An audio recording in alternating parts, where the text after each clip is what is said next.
In the previous lecture, we performed the convolution between the signals x1 and x2, and we obtained this output sequence. Basically, we solved a numerical example of convolution using x1 and x2, and we performed all the steps from flipping to addition.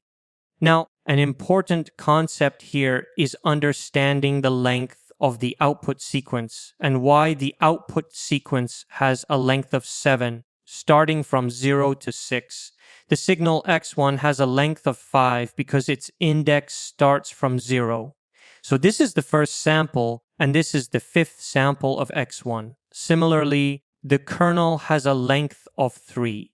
This is the first sample, and this is the third sample. If we add the number of samples in x1 and x2, that is, if we add the samples of the two input signals during the convolution, we get 8 because x1 has 5 samples and x2 has 3 samples. However, the length of the output sequence is 7.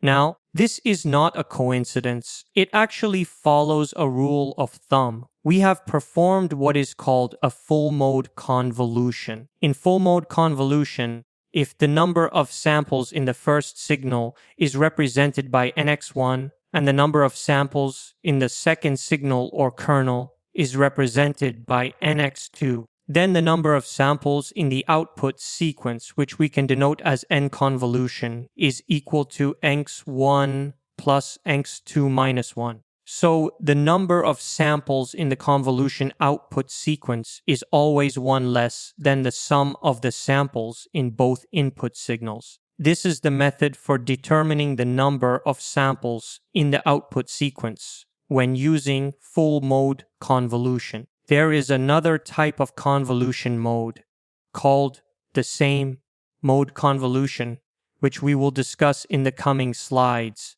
However, the most important and most frequently used mode in signal processing is the full-mode convolution.